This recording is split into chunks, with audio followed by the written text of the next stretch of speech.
It's breaking every record we've ever had. Pretty much biggest fight ever. Who's got the first question? Nate will be here, and Conor should be here any minute. Question for Misha. Congratulations, Misha. Thank you. Can you put into words what this means to you after what you've been through over the last couple of years, and especially after last summer when you had that great disappointment, and now to come back and win? How this feels for you? I said that it felt like it was meant to be, and it does. Turns out I like gold. So I'm just excited to be here, man. And, right off the bat, I just want to say thank you to Holly for stepping up when she could have waited. Like, in my mind, that woman is still a champion, will always have a ton of my respect. And if I ever get the honor to step in there with her again, I would love to, so. Maybe in your second title fight with Ronda, your emotions were difficult, and you seemed like you were able to control it tonight. You're going right down to the very edge of the fight, and I don't know if you were behind, but you were behind at that point. You had to make something happen. There's about 2 minutes to go in the fight. How were you able to remain calm and kind of keep in the moment, because you really pushed it right up to the last minute? Yeah, my cornermen are always honest with me, and I appreciate that. They never lie to me. They went in there and said, she won. She looks like she's won 3 of the 4 rounds, so I haven't been able to see it yet, but I take their advice strongly. And Brian came in there and basically told me, you've got to go guns blazing. He said, you risk it to get the biscuit, essentially. So I knew that if I had to risk getting knocked out at that point, that's what was going to happen. But either way, I was anticipating on that fight getting finished in the 5th round. So. Can you talk a little bit about, just for a layperson who's never had to do this, when Holly throws you over, how you hold on to that choke, and sort of like when you sort of felt her start moving, do you kind of cinch it a little bit more, knowing that?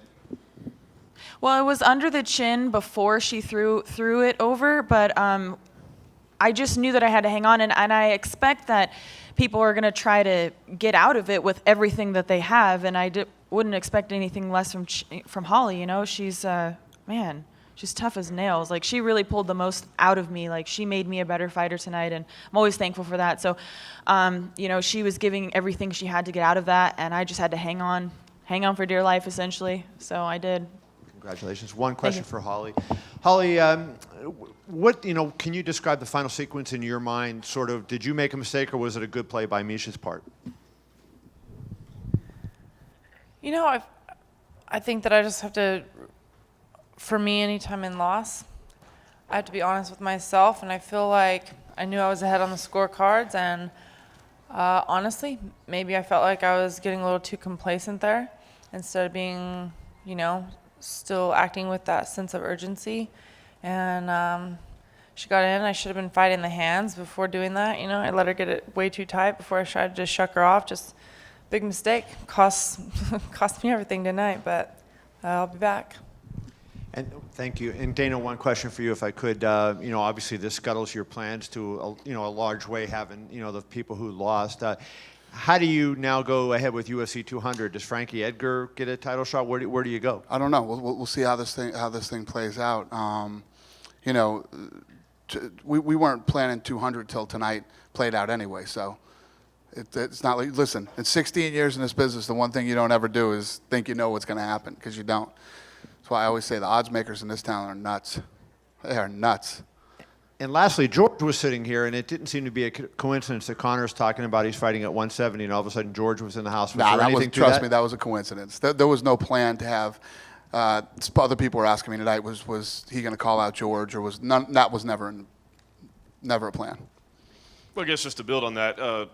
Was there any discussion at all, though, with George? I mean, that's always the rumor, is whether he'll come back or not. Was there any movement? It's still a rumor. I mean, George just wanted to come to the fights tonight. Have we been talking to George? Yes, we have. But who knows? I honestly, right here, right now, don't know if George still wants to fight. I don't know. Fair enough. And, of course, we don't matchmake, but with this loss with Conor, is the primary responsibility for him right now is to go back to 145 and defend that title? I mean, I think that's what makes sense. You know what I mean? I mean, Tonight was one of those nights. This was a fight. This is what this thing was built to be. This is what it was, everything that we talked about, and it lived up to everything that it was supposed to be. It was awesome. I mean, that fight was, I was saying to these guys earlier, so many celebrities tonight were we're interacting. When you deal with people who've seen it all, done it all, been everywhere, the big sporting events and everything, and everybody's standing around going, holy shit, what just happened? That's fun. You know what I mean? Tonight was a great night. The co-main and main event were amazing. If could for Misha, please. Talk about your mentality. You talked about the 5th round, but I want to know the 3rd and the 4th round. I mean, things were so close. You almost finished it early on. It slips out of your hand, and then she's picking up rounds. Your offense is kind of slowing down a little bit. In your head, did you ever feel like this is slipping away from you a little bit? I mean, I had to be honest with myself at that point too, and I looked to my cornermans a lot for guidance there, because I don't know for sure, but I felt like, yeah, she was getting the better of me a little bit on the feet. I feel like I've improved a lot there to even be able to hang with someone of her caliber and do what I did there. So I am happy with that, but yeah, she was definitely, I feel like, edging me out. And I thought in the 5th round, I've just got to give it everything that I have. I got to gut it out, and I've got to finish this fight. So that's what I was looking to do. And you talked about coming into this fight, how refreshing it was to not have to deal with the whole Ronda angle and all the emotion and all that. But it seems like this fight now sets up another fight with Ronda. So sure you want to enjoy the moment, but I mean, does that feel like the right move for you in the next fight? The right move feels like drinking a Budweiser and eating cupcakes. That's what the right move feels like. And then I will talk to my, KHI in my management team, and we will discuss what's next, and we'll talk to UFC. My job as a champion is to fight the next best person, so whoever that is, I will fight him. Thanks, Misha. And just quickly, for Corey, I think your fight tonight was one that people were debating a lot. Obviously, they started talking about the main and co-main afterwards, but people were saying, how did this fight play out? How did you have this thing scored? How did your corner score it? And did you feel like the decision and the scores were just? I mean, I could be honest and say I didn't think it was going to be a 30-27 at all. In the corner, Mark Henry said the first round you could have lost, second round that was yours, but third round you got to go out and seal the deal and get this split decision. When they said 30-27, I kind of got worried. I didn't know which way it would go. Seeing that he caught my kick and took me down, and I'll be honest and say I don't think I dominated like I should have, but I definitely feel I got the win. Question for Misha. Congratulations, of course, on the win. The emotion of the moment, obviously you celebrated in that moment. I mean, can you kind of describe, what it was like, feeling that versus maybe your first title win and everything you've gone through to get here, because I know it was a lot. It's really hard to put into words, but I did tell Brian that it will be a red boxer brief night.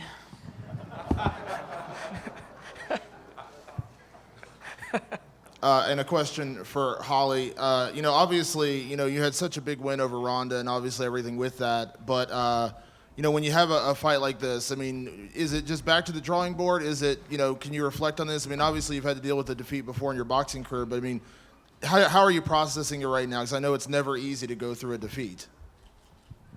It isn't easy, but it's a growing experience. I mean, there's always these odds on paper, I always say, but for me, it's always 50-50 when you get in there. There's a winner and a loser, and that's all there is to it. And tonight, I do feel like I was doing enough to win the fight. She had a great second round. I felt like, I had 1, 3, and 4, and even 5 until I slipped up there. And, it's a learning experience for me. I should have been fighting those hands right away. And, I should have just not gotten so complacent. I just feel like I didn't have, I kind of let my guard down a little too soon, and it cost me the fight. And a question for Conor, right here, Conor. Obviously, I know it's a tough night. You go in there obviously up 2 weight classes. Obviously, I know at the end of the day you did have respect for Nate Diaz. But kind of walk me through your emotions right now. I mean, obviously it was a big night for you and a big moment for the company. But what are you feeling right now? It's a bitter pill to swallow. I took a shot. I went at it. I feel I was simply inefficient with my energy. Usually, I fight a man in the division I am champion in, and they crumble under those shots. But Nate took them very well. The weight, I think, allowed him to take those shots well. So I think with a little bit of an adjustment and a recognition that the bigger man, you must be a bit more efficient with your striking. You must not put everything into the shots. But I was simply inefficient with my energy. I made some errors. you know, hats off to Nate. He fought very well. He stayed in there. A lot of people have crumbled under the shots, and his range was a factor. My left hand was falling short sometimes. The wheel kicks didn't really. My wheel kicks weren't.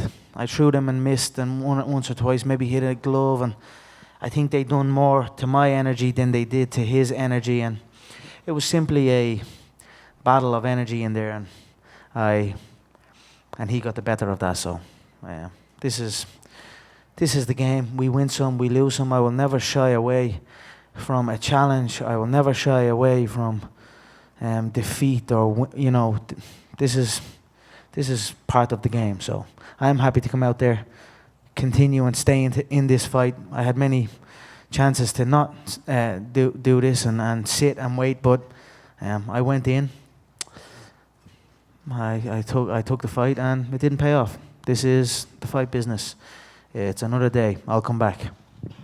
And I almost hate even asking you this question, Conor, because obviously you fought at lightweight before. You were a lightweight champion before.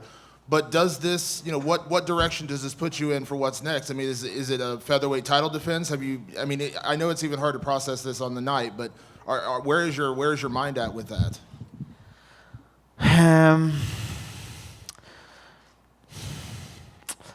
I don't know. I know there's a lot of people celebrating this in the featherweight division.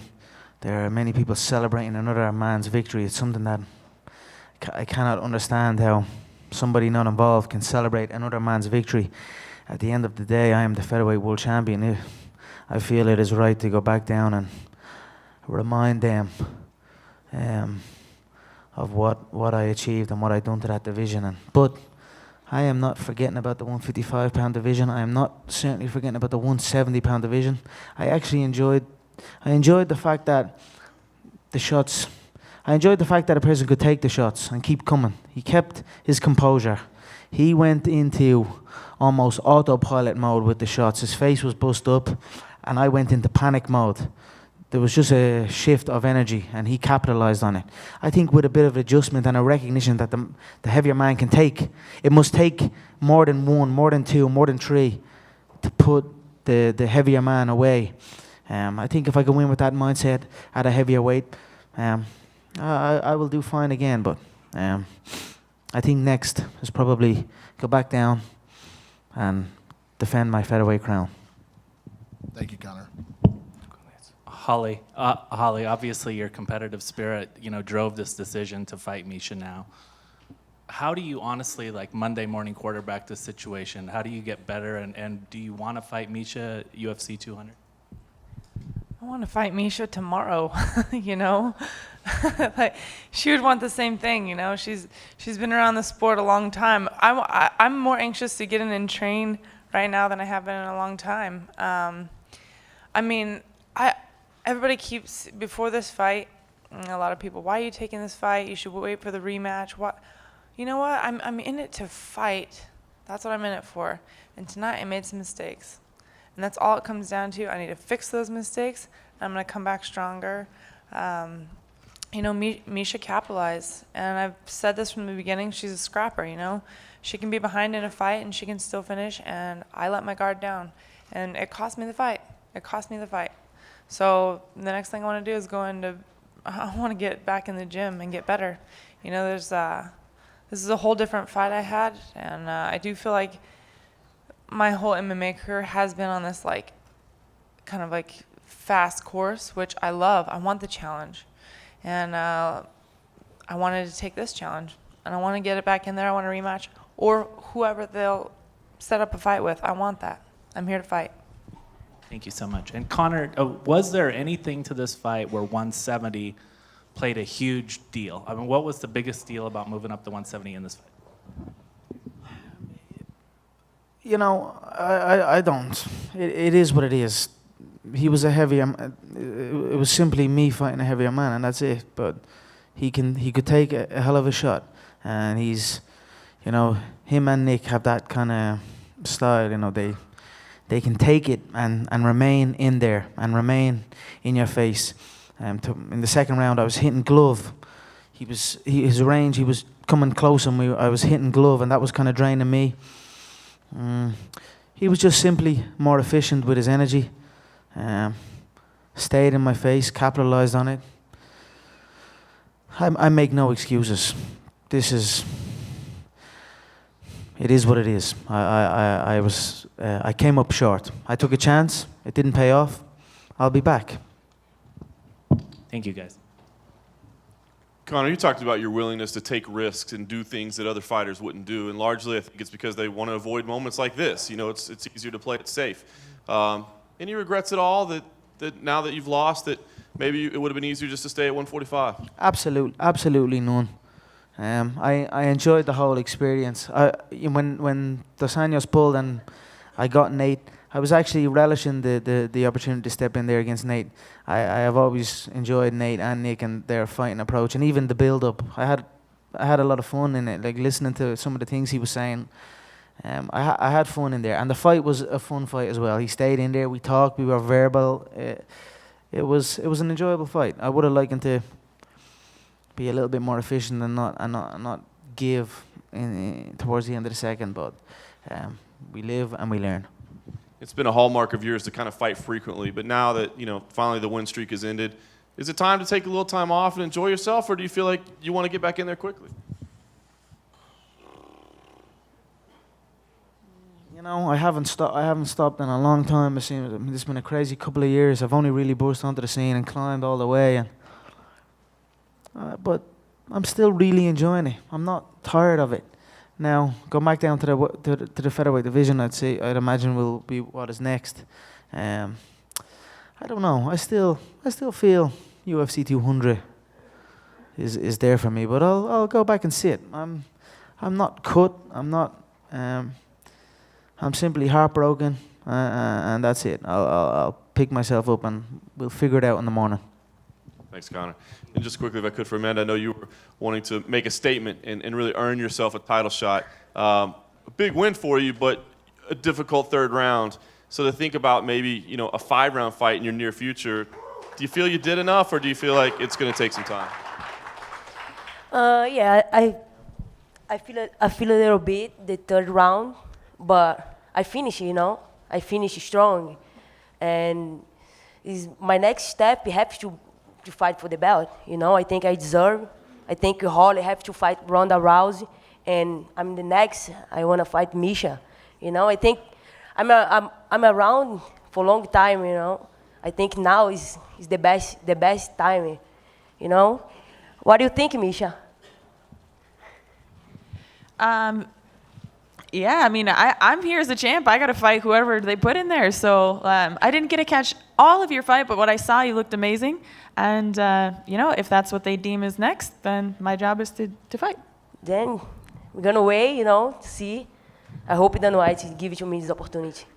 Thank you. And since Nate is here, if I could just do one quickly for Nate. Congratulations. Obviously a huge win for you tonight. It was a tough battle for you early on. He was having some success. You said you thought you were going to have a slow start, but was there any point at all during that stretch where you said, this is not going to be my night? No, I felt like obviously I was going to have a slow start. I didn't have a camp, so I knew start slow, warm up, pick up as I go. And, you know, I didn't have no sparring, so I think I fucking should have dodged that punch a little better, but I had a slow start, so I knew I didn't win. It reminded me when I fought Kurt Pellegrino, my corner jumped in and they were like yelling, and I was like, hold up, I'm warmed up now. So I figured it would probably go something like that with a little less damage. Conor, you said in an interview last year, just down here at the back, mate. You said in an interview last year that your previous defeat to this in 2010, tapping out, ate you alive. Do you think doing that again is going to similarly kind of hurt for a long, long time? You're damn right. It's a tough pill to swallow, but we can either run from adversity or we can face our adversity head on and conquer it, and that's what I plan to do. It wasn't ideal. I got caught. It is what it is. I'll face it. I'll take it on the chin, and I'll carry on. I'll learn from it, and that's it. Thanks. And just quickly to Nate. Nate, where do you go from here? What would you like to do next? I'm at the top, so it's their call. What's next? We'll see what happens. Thanks. Just an update for you guys. New attendance number 14,898 is the final number. 14,898. Brett, go ahead. Question for Nate. If I'm remembering the evening correctly, your first words after the win were basically, I'm not surprised, mother effers. And was that kind of a message that, to everyone else that maybe they doubted you a little bit in this one, that this was not surprising to you, you're not looking at it as an upset? No, I knew I was the superior boxer, the superior martial artist, superior jiu-jitsu. Came from, like I said from the beginning, I had the best training partners in the world in every aspect, in boxing, kickboxing, jiu-jitsu, and MMA. So nothing surprised me except for that I got hit at all. I think with a full camp, I would have been flawless. But it's whatever. Yeah, I'm not surprised. He got a lot of push. He's been doing great, and he's got a lot of help behind him. And yeah, I just wish I had the same push, the same help. I've been in this a long time. I've been 9 years. It was like my 25th fight here in the UFC. And I've been, the last few years, curious when this is going to pay off. And I think it's time. Now it's time. And one more question for you, Nate. You have been around the sport for a long time. You fought at 155, you fought at 170. Conor likes to talk a lot. He did at 145 about the power that he has in that left hand. What did you think about the left hand? Like you said, you didn't get a sparring camp, so you did take some left hands tonight. How would you compare it to some of the power that you faced against other guys in the event? I sparred full camps. I did. I've been sparring with top 10 boxers for forever. Otis Griffin, Omar Henry. I did full camp with Andre Ward a couple fights back when he fought Chad Dawson. And just going in there, I've been hit with everything, the hardest stuff by 168-pound fighters. I spar with heavyweight fighters, and I've been hit with everything. So he punches hard. He's a hard-hitting little guy, but nothing I never felt before. So and I expected if I get hit by anybody, it's probably gonna be hard, But if you ain't taking me out, you're gonna get taken out straight up. And then a question for Conor. We don't know what officially is next for you yet, but you mentioned 145. Do you feel like your hand is kind of forced that you have to go back to 145, otherwise you might have to give up the belt? Is that sort of why that has to be next, or is that something you want to do? Do you want to go back to 145? I weighed in 168 pounds. I didn't make anything. I simply ate regularly, so it's 145 isn't. It's a cut. It's intense, but I make it, and I make it every time. So I think 145 will be next. I'll defend my my belt. I believe maybe Nate will fight Dos Anjos now. I think after I defend my belt and climb myself back up, I think I will get my shot at that lightweight belt once again. So maybe me and Nate can do it again.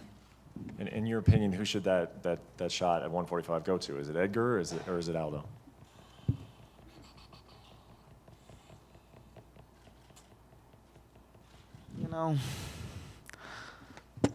I'm not sure. It's hard to kind of not give Aldo another go. He's 10 years he was 10 years undefeated, but again, he pulls out a lot. He doesn't show up a lot. Frankie at least gets in there and competes. So I don't know. I'll keep my ear to the ground and see who the fans want to see the most. What are the fans most interested in? Who do they want to see me defend the belt against?